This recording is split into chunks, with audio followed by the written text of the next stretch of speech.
Swastiastu. Om Swastiastu. Saya Iwayan Iwan Setiawan, calon guru penggerak Angkatan 9 Kabupaten Bandung. Pada kali ini saya ditemani oleh salah satu rekan saya di SMP Negeri 4 Mui. Beliau bernama Bapak Komang Eli Susanto. Beliau adalah guru IPS kelas 9. Om Swastiastu Pak Man. Om Swastiastu Pak. Bagaimana kabarnya hari ini Pak? Saya baik. Terima kasih Bapak sudah meluangkan waktunya. Hari ini kita akan melakukan percakapan pra-observasi ya Bapak. Nanti saya akan mengamati jalannya proses pembelajaran yang Bapak lakukan di dalam kelas atau sebelum saya melakukan proses supervisi kelas. Nah, kenapa kita melakukan percakapan pra-observasi? Itu sebagai persiapan awal sebelum nanti Bapak melakukan kegiatan pembelajaran di kelas. Nah, agar lebih siap, lebih percaya diri sehingga memberikan pembelajaran yang menarik bagi murid ya Bapak.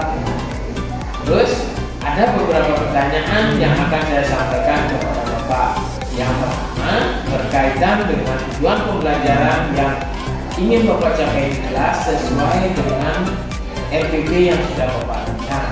Nah, kira-kira apa yang ingin menjadi tujuan pembelajaran yang ingin Bapak capai? Ya, terima kasih atas waktunya Pak ya.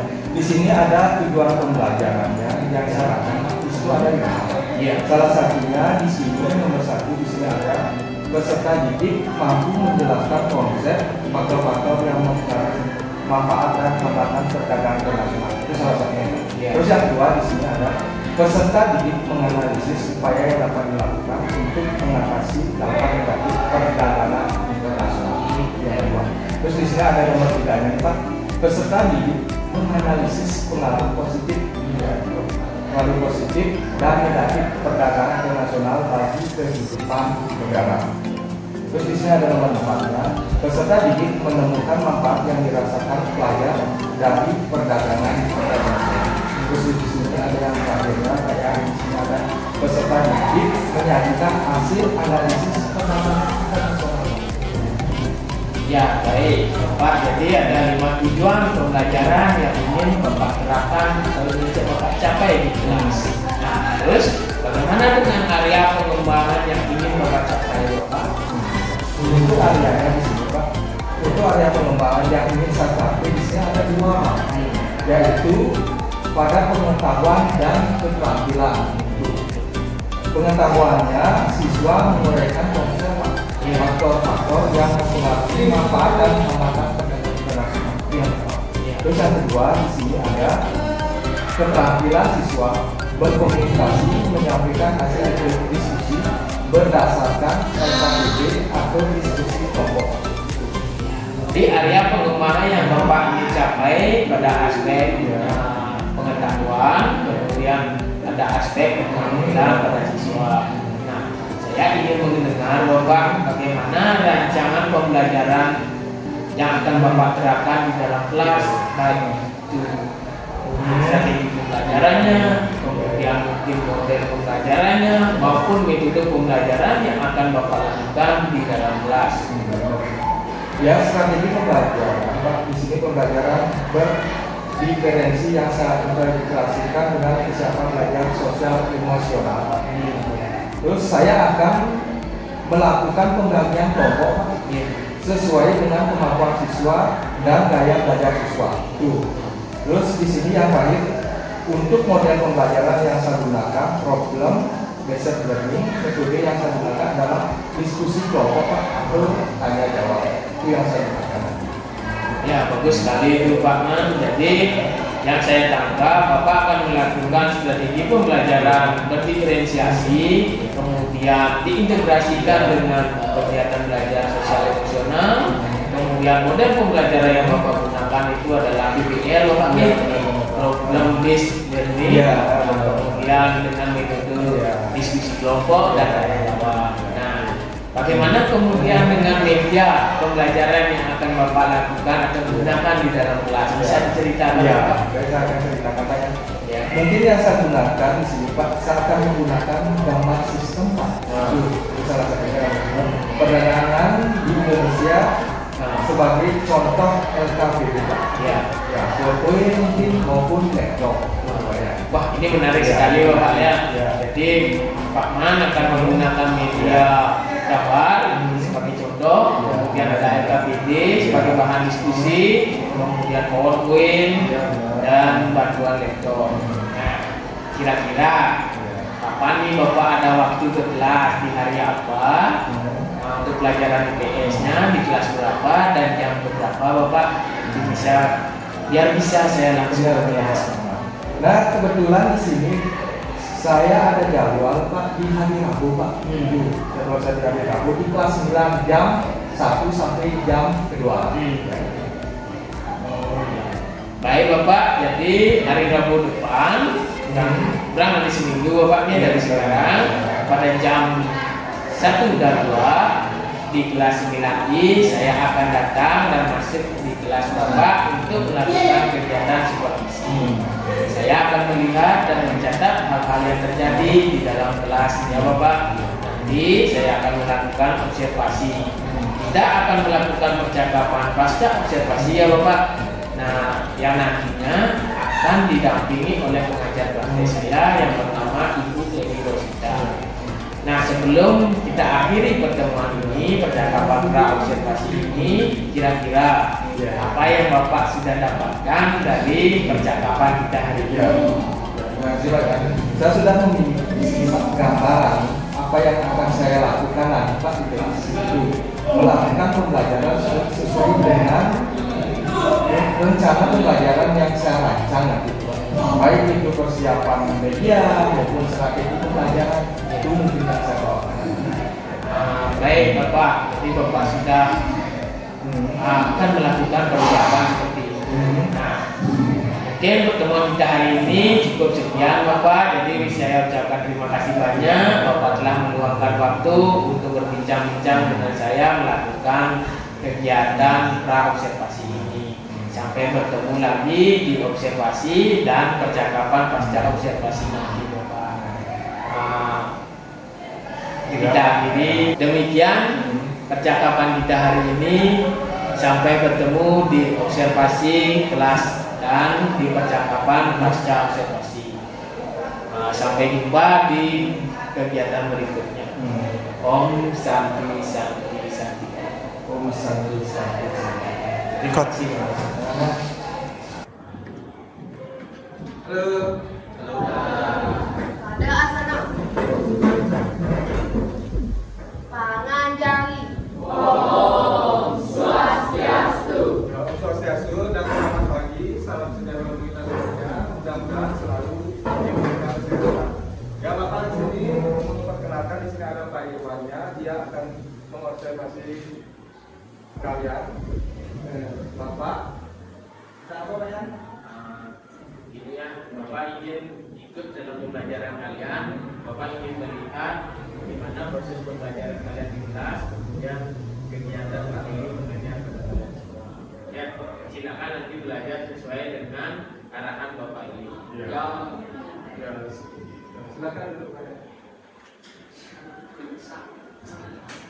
Kelas 9 ya. Sebelum Bapak lanjut ke materi, Bapak absen dulu ya.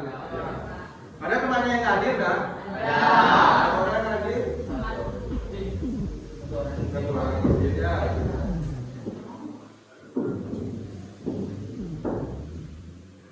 Berapa sekarang?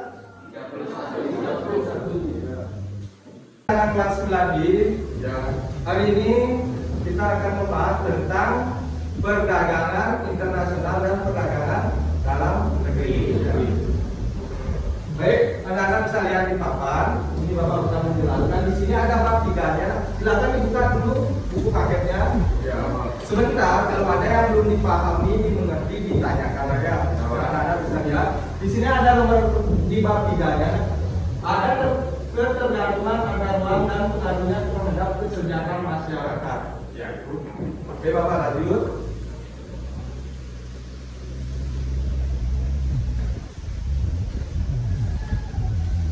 Ya, di sini ada bagian ayat, ada perdagangan internasional itu apa sih? Ya. Kalau menurut Nadi, perdagangan internasional itu apa tadi? Menurut saya perdagangan internasional adalah perdagangan yang dilakukan oleh satu dua negara atau lebih dan dilakukan dalam lingkup dua negara. Iya, bagus. Kalau Nadia saya, perdagangan internasional adalah proses pertukaran barang dan jasa antara dua negara atau lebih dengan tujuan mendapatkan keuntungan atau laba. ya itu yang disebut dengan perdagangan internasional. Ya, bedakan itulah perdagangan internasional dan perdagangan dalam negeri. Ya. Benar tadi yang diucapkan oleh Nadia, perdagangan internasional adalah perdagangan yang dilakukan di seluruh dunia. Ya. Sedangkan perdagangan dalam negeri, perdagangan yang dilakukan di dalam negeri. Salah satunya contohnya dari Sabang sampai Merauke yang ada di dalam negeri. Dalam satu dua negara yang disebut dengan perdagangan dalam negeri. Internasional di sini ada namanya ekspor dan impor. Ya, di sini Anda bisa lihat perdagangan barang dan atau jasa antar negara yang dapat diwakili penduduk atau badan lembaga suatu negara dan penduduk atau badan lembaga negara lain berdasarkan kesepakatan atau perjanjian antar negara yang bersangkutan. Kalian tahu tak artinya barang dan jasa? Barang dan jasa itu apa? Coba nanti barang dan jasa. Barang itu barang, Iya. jasa itu Ada salah satunya di sini pengertian perdagangan internasional, ada yang disebut dengan ekspor. Ya. Ya. Ada yang tahu ekspor itu apa? Ya. Coba Nadia. Ya, coba nih. Ekspor itu apa? mengirimkan atau menjual barang ke negara lain. Ya, itu yang disebut dengan ekspor. Sedangkan impor itu apa? Coba Nadia tanya impor itu apa? Maksudnya barang dari negara Iya. lain ke dalam negeri. Iya. Bedakan itu ekspor dan impor kan. Kalau impor itu barang yang dari luar datang ke Indonesia itu yang disebut dengan impor. Impor. Ekspor atau impor? Impor. Sedangkan barang yang dari dalam negeri ke luar negeri itu yang disebut dengan ekspor. Itu dibedakan perdagangan antara ekspor dan impor. Itu salah satunya. Di sini ada namanya ekspor dan impor. Ya, di sini Anda bisa lihat perdagangan barang dan atau jasa antar negara yang dapat diwakili penduduk atau badan lembaga suatu negara dan penduduk atau badan lembaga negara lain berdasarkan kesepakatan atau perjanjian antar negara yang bersangkutan. Kalian tahu nggak artinya barang dan jasa? Barang dan jasa itu apa? Coba tadi barang dan jasa. Barang dan jasa itu apa tadi? Coba. Menurut saya pengertian barang dan jasa itu sendiri merupakan barang itu merupakan barang, sedangkan jasa itu merupakan suatu hal yang ditawarkan seperti profesi tukang cukur dan lain sebagainya. Ya. Itu yang kelompok. Ya, kalian membuat tugas satu kelompok itu ada berapa? 5 orang. 5 kelompok ya. 5 kelompok itu ada 4 orang. Salah satunya kelompok 1 di sini. Kelompok 1 tentukan perbedaan perdagangan dalam negeri dan perdagangan internasional. Itu kelompok 1-nya. Ya. Yang kedua kan kelompok sekarang. Ya, dua kelompok. Dan terus kelompok 2-nya di sini ada tentukan faktor pendorong perdagangan internasional.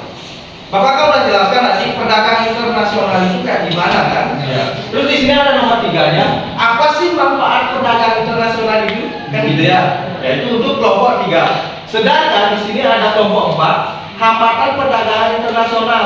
Kalau ada manfaat ya pasti ada hambatan. Iya. Benar nggak? Iya. Terus di sini yang terakhir ada kelompok 5, kebijakan perdagangan internasional. Ya itu untuk kelompok 5-nya. Ya, terus sekarang anak-anak bisa buat kelompok. Silakan.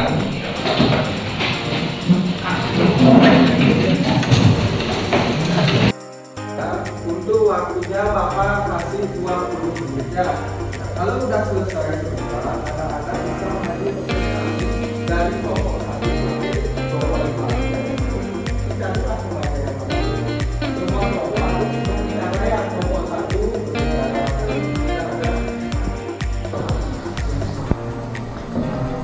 ya, kalau ada yang belum dipahami dimengerti kita tanyakan aja. Ini kelompok 2-nya sudah? Sudah dipahami? Sudah. Kalau ada yang belum dipahami dimengerti kita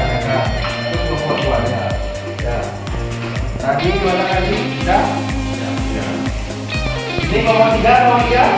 Ya, ambil kelompok mana? Mana ya?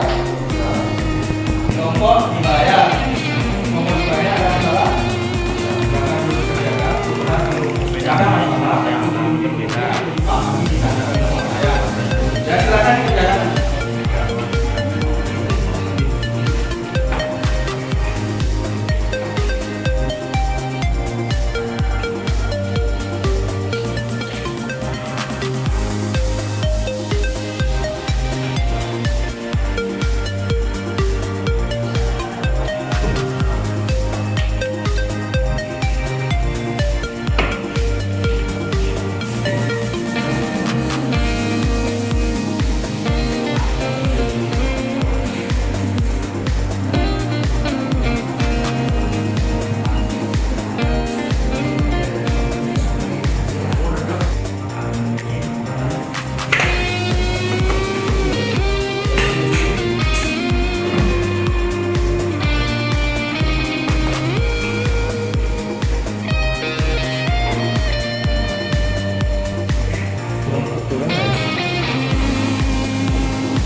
Ya, kalau sudah selesai semua, anak-anak bisa melanjut presentasi dari kelompok 1 sampai kelompok 5. Jadi tidak ada kembali yang manapun.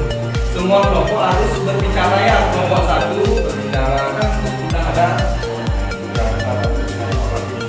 ya. Kelompok 1, 2 dan kelompok 4 dan saya.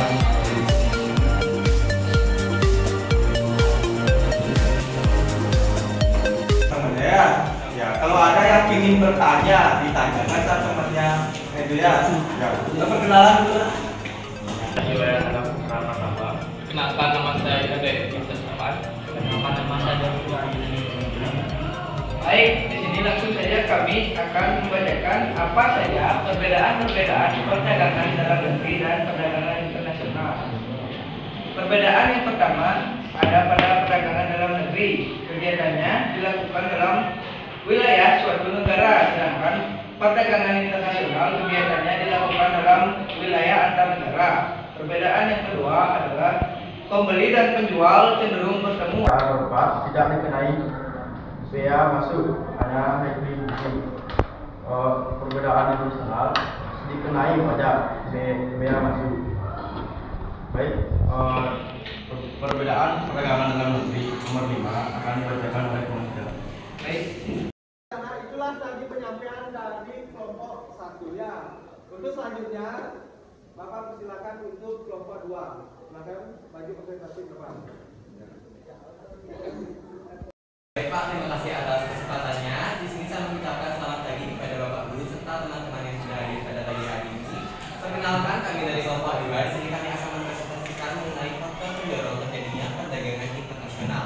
Nah, sebelum kami memulai sesi presentasi, alangkah baiknya kami memperkenalkan diri terlebih dahulu karena seperti kata patah, tak kenal maka tak sayang. Perkenalkan, nama saya Imadenata Adi Pramana dan berikut adalah ketiga nama saya. Perkenalkan, nama saya Aryo Saputra. Perkenalkan, nama saya Ibadat Arida Putra. Perkenalkan, nama saya Ibrahim Putra. Baik, untuk sesi presentasi akan kami mulai dalam semangat dengan baik.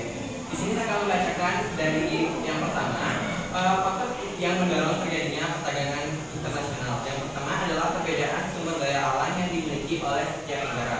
Seperti yang kita ketahui, sumber daya alam yang dimiliki oleh masing-masing negara itu sangat-sangatlah berbeda. Misalnya, Arab Saudi tidak mampu menghasilkan sayur mayur, maka mereka melakukan impor dari negara di kawasan yang menghasilkan Negara lain disebut comparative advantage. Perbedaan budaya suatu bangsa. Perbedaan budaya suatu negara akan sangat mempengaruhi barang yang dihasilkan. Misalnya, seni ukir dan batik Indonesia merupakan daya tarik sendiri bagi negara. Oh, swastiastu. Oh, swastiastu. Selamat pagi, Bapak Ibu, Bapak Ibu, dan teman-teman yang saya sayangi. Terima kasih atas waktu yang telah diberikan kepada saya. Sebelum saya mulai, mari kita kerjakan bersyukur negara atas berkat yang kita dapat berkumpul dalam keadaan sehat. Pada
Swastiastu.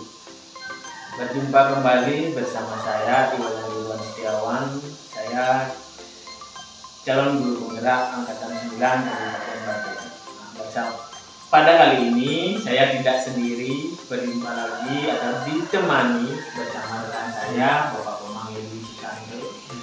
Beliau adalah guru IPS kelas 9.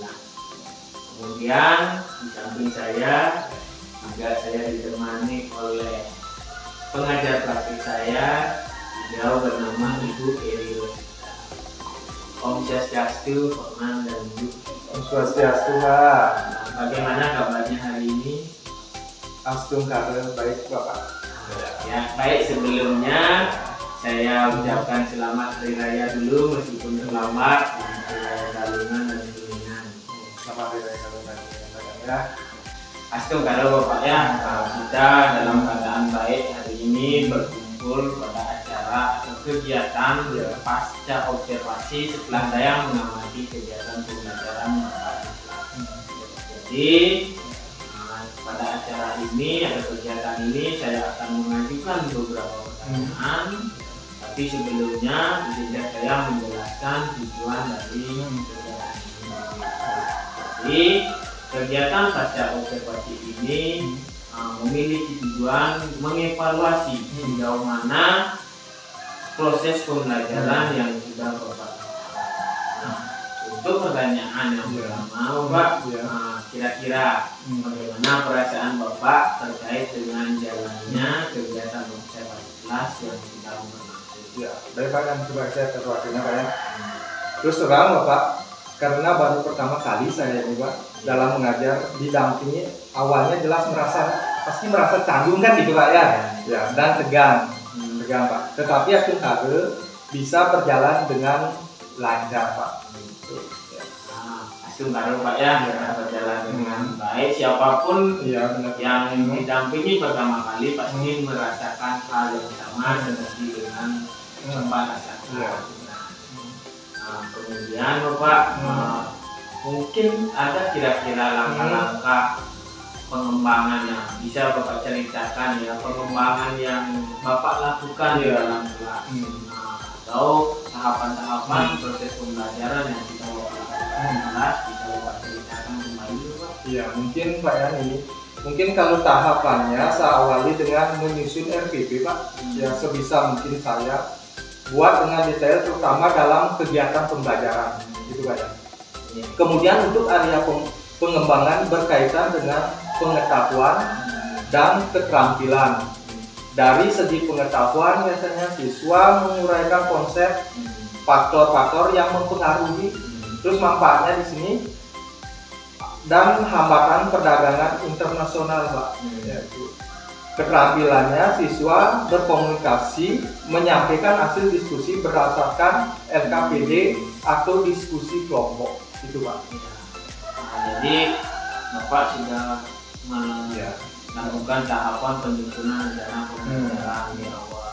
Yang saya lihat kemarin pada saat praobservasi juga saya lihat di RPP Bapak sudah melakukan atau mengisi kegiatan pembelajaran berdiferensiasi. Bapak sudah mencantumkan literatur materi yang ada di RPP Bapak, kemudian Bapak sudah menggunakan media gambar yang saya lihat di kelas, kemudian Bapak juga sudah menayangkan sebuah video berkaitan dengan perdagangan internasional atau materi yang Bapak ajarkan. Kemudian di kelas saya lihat sudah penerapan yang Bapak lakukan sudah sesuai dengan rencana yang Bapak lihat. Pada kesempatan ini sejauh mana area pengembangan yang sudah Bapak sampaikan tadi itu apakah sudah Bapak lakukan atau belum? Ya, coba ya. Menurut saya Pak menurut saya sudah berjalan dengan baik Pak. Namun masih ada kekurangan dan perlu saya tingkatkan lagi Pak. Itu. Jadi pada area pengembangan itu sudah berjalan berarti masih ada beberapa yang perlu ditingkatkan lagi menurut Pak Man ini. Jadi kira-kira ya kira-kira iya. Pak ya yang perlu Bapak tingkatkan itu pada bagian mananya ini? Salah satunya di sini ada kendala Pak, Iya. kendala yang saya alami dan mungkin juga dialami Pak pada rekan-rekan guru yang lainnya, yaitu pada masih ada saja beberapa siswa yang tidak ingin terlibat dalam kegiatan diskusi kelompok itu Pak. Ya. Yang artinya keaktifan siswa menjadi kurang pada saat siswa berdiskusi Pak. Jadi Bapak lihat atau mengalami kendala pada keaktifan siswa. Ya. Mungkin ada beberapa siswa di kelas itu tidak mau aktif atau bahkan percaya dengan temannya untuk mengerjakan itu sehingga dia main-main dan sebagainya. Jadi Bapak ingin meningkatkan keaktifan siswa di kelas. Kenapa masih ada beberapa siswa yang tidak mau aktif berdiskusi di kelas? Baik, saya akan menjelaskan Pak. Mungkin dalam pembagian kelompok Pak, siswa merasa tidak cocok Pak. Kedepannya saya mungkin akan bagi kelompok berdasarkan gaya belajar siswa, seperti gaya belajar visual, salah satunya auditori maupun kinestetik Pak, sehingga akan merasa lebih nyaman dalam belajarnya. Gitu, Pak. Kemudian dalam kegiatan diskusi saya akan lakukan kontrak di awal bahwa setiap kegiatan akan saya observasi Pak. Keaktifannya siswa mulai dari menyampaikan pendapat, bertanya mungkin, ataupun menanggapi sehingga siswa tidak ada yang tidak ikut berperan. Selain itu Pak, pada saat diskusi ataupun yang lainnya saya akan coba untuk keliling mendampingi siswa. Setiap kelompok untuk memfasilitasi siswa dalam berdiskusi Pak. Iya Bapak, jadi luar biasa sekali pandangan Bapak ya. Awalnya ada beberapa siswa yang tidak mau berdiskusi, akhirnya main-main, beraktif dan sebagainya. Tapi Bapak sudah memiliki rencana sebesar itu kan. Kelompok berdasarkan gaya belajar auditori, visual maupun kinestetik. Jadi apa yang Bapak sampaikan itu luar biasa. Nah, kira-kira berkaitan dengan rencana yang Bapak sampaikan tadi itu kapan yang bisa Bapak lakukan? Untuk realisasinya ini Pak, yang akan secepatnya saya lakukan Pak, agar bisa menciptakan kegiatan pembelajaran yang menarik, terutama pada mata pelajaran IPS itu utamanya. Pertemuan minggu depan setelah hari raya mungkin bisa kita lakukan Pak. Ya, memang hari ini kan hari libur ya. Jadi minggu depan Bapak akan merealisasikan ini. Kemudian Bapak karena di FPT saya lihat itu ada kegiatan pembelajaran berdiferensiasi, KSI-nya. Kemudian yang saya lihat itu Bapak sudah melakukan KSI berupa menanyakan Bapak. Di awal itu luar biasa sekali. Kemudian menanyakan kesiapan siswa, artinya ada nggak siswa belum siap, jadi Bapak sudah mengkondisikan anak-anak supaya siap mengikuti kegiatan Bapak. Itu sudah luar biasa.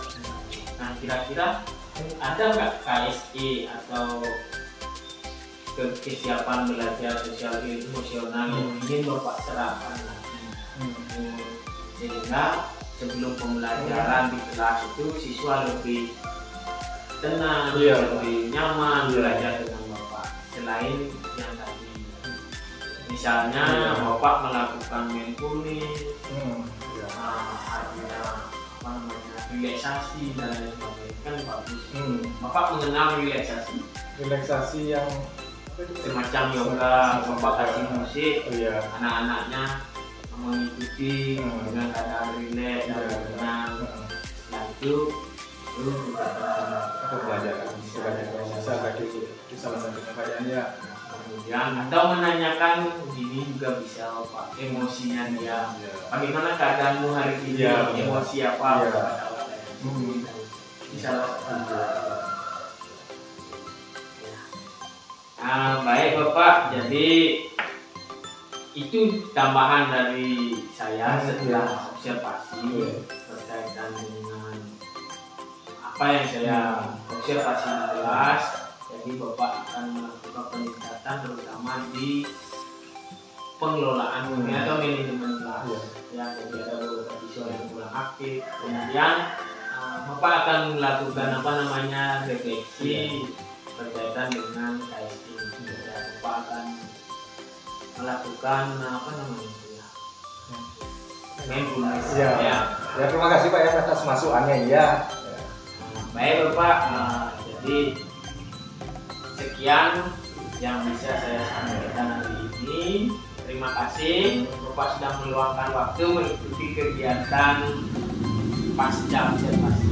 Nah, sebelum akhir ini, kira-kira dari pertemuan ini apa yang Bapak dapatkan? Atas waktunya Pak ya, saya akan memperdalam berkaitan dengan pembelajaran sosial emosional. Untuk itu mohon Bapak berkenan membantu saya. Selain itu, pada evaluasi mohon dibantu juga berkaitan dengan program kuisis. Karena saya lihat siswa senang melakukan itu Pak. Baik Pak Maneli, bersama-sama belajar berkaitan dengan sosial emosional. Terus terang saja, saya juga masih belajar Bapak. Jadi kita sama-sama belajar memperdalam berkaitan dengan pembelajaran sosial emosional. Kemudian berkaitan dengan bisnis juga kemarin kita baru belajar sebentar Bapak ya. Jadi itu saya lihat juga di kelas itu tambah senang baru pertama kali melakukan hal itu. Jadi kita sama-sama belajar nanti berkaitan dengan evaluasi kognitif menggunakan program bisnis. Nah, mungkin itu saja kegiatan pasca observasi hari ini. Terima kasih Bapak sudah meluangkan waktu untuk hari ini berkaitan dengan kegiatan kita pasca observasi atau mungkin observasi di kelas. Saya persilakan kepada Ibu PP saya, Ibu Eri, untuk memberikan atau menanggapi apa yang sudah saya lakukan atau kami lakukan berkaitan dengan kegiatan pra dan kepada Ibu waktu dan baik, terima kasih Pak Irwan dan Pak Eli yang sudah sangat berbicara. Baik, setelah saya amati ya Pak ya, dari mungkin secara sepintas di pra dulu ya, di pra sudah terlihat di lembar pranya itu sudah menanyakan apa kompetensi yang ingin diperoleh nanti, kemudian kompetensi area pengembangan apa yang Pak Eli nanti inginkan kelak sudah terlihat ya, sudah sesuai. Kemudian area spesifiknya misalnya Pak Eli ingin mengembangkan apa, di situ saya lihat diferensiasi dan KSE ya, hanya sedikit KSE-nya itu juga sudah terlihat. Kemudian saat observasi Pak Irwan juga sudah mencatat secara spesifik dengan menggunakan rubriknya yang sudah sesuai. Jadi berbasis data nanti apa yang disampaikan Pak Irwan sesuai yang dilihat. Ya, itu sudah sesuai. Nah, sekarang yang ke pascanya. Untuk pasca di awal Pak Irwan sudah membuka dengan santai karena kalau obrolan seperti si akademik itu tidak harus tegang gitu ya. Kita ngobrolnya biasa, ya sudah berjalan dengan terus menanyakan apa yang sudah dilakukan. Sudah kan? Sudah menanyakan dia Pak Eli apa yang dilakukan, jadi mengulang kembali ingatan atau memori ketika observasi. Sudah bagus. Kemudian indikator ketercapaian pengembangan apa yang Pak Eli inginkan sejauh mana sudah berjalan gitu ya, refleksi. Jadi sudah ditanyakan juga oleh Pak Irwan. Kemudian Pak Irwan juga menyampaikan catatan hasil observasinya. Oh, saya melihat Pak Eli itu begini loh di kelas. Oh, berarti Pak Irwan sudah menyampaikan hasil catatan. Jadi cross check antara apa yang dirasakan oleh Pak Eli dengan apa yang diamati oleh Pak Irwan, gitu ya, sudah sesuai. Nah, di akhir itu menanyakan apa lagi yang ingin dikembangkan. Sudah kan ya? Nah, Tadi Pak Irwan mengatakan apa yang Pak Eri ingin lagi kembangkan setelah ini. Pak Eri juga menjawab apa misalnya tadi KSE misalnya. Nah di area itu juga sudah dapat ya, sudah menggali kembali apa yang ingin dikembangkan. Nah kemudian berdasarkan prinsip filternya sendiri, tujuan sudah di awal tadi. Apa nih tujuan percakapan kita? Karena kalau nggak tahu tujuan nanti ngalor ngidul gitu ya. Jadi arahnya kemana? Sudah. Kedua, mengidentifikasi masalah juga sudah jelas. Apa nih masalahnya Pak Edi di kelas, di mana dirasa itu sudah ada. Rencana aksi, apa nih yang Pak Edi mau lakukan? Sudah ada. Cuma yang saya lihat sedikit agak kurang ditekankan di bagian terakhir tanggung jawab. Misalnya Pak Edi tadi mau ini ya, mau belajar KSE misalnya. Pak Irwan bisa menggali, oh Pak Edi nanti belajarnya gimana ya? Mulai dari apa? Dengan siapa mau belajarnya? Pak Eli mau belajar bagian KSE yang mana? Jadi lebih difokuskan, kan ada banyak KSE. Atau Pak Eli kira-kira apa nih kita mulai? Jadi lebih menspesifikkan rencana yang Pak Eli ingin lakukan. Kalau misalnya saya mau minta bantuan Pak Irwan, oh yuk kapan? Mungkin itu perlu waktu yang lebih lama gitu ya. Silahkan misalnya buat perencanaan dengan mengingatkan kembali kepada Pak Eli bahwa oh saya punya tanggung jawab kapan saya akan mulai, apa yang mau saya ambil gitu. Dengan siapa saya belajar, walaupun dengan Pak Irwan boleh dengan teman lain gitu misalnya bisa. Jadi di situ bisa digali lagi lebih jauh tanggung jawab si Puji gitu kira-kira. Yang lainnya sudah sudah sesuai dengan prinsip Puji ya. Dan saya mungkin itu saja, sama sudah menyelesaikan kegiatan pra observasi dan baik Ibu, jadi terima kasih atas komentarnya, kemudian masukannya akan saya jadikan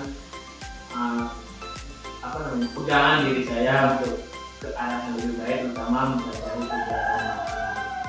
Sekali lagi saya ucapkan terima kasih kepada Bapak dan Ibu telah meluangkan waktu bersama saya mengikuti dan melaksanakan kegiatan ini.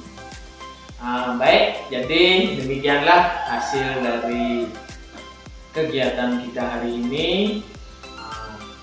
Terima kasih. Saya akhiri dengan selamat pagi. Dan saya tutup dengan para Santi. Om Santi Santi Santi Om. Santi Santi Santi.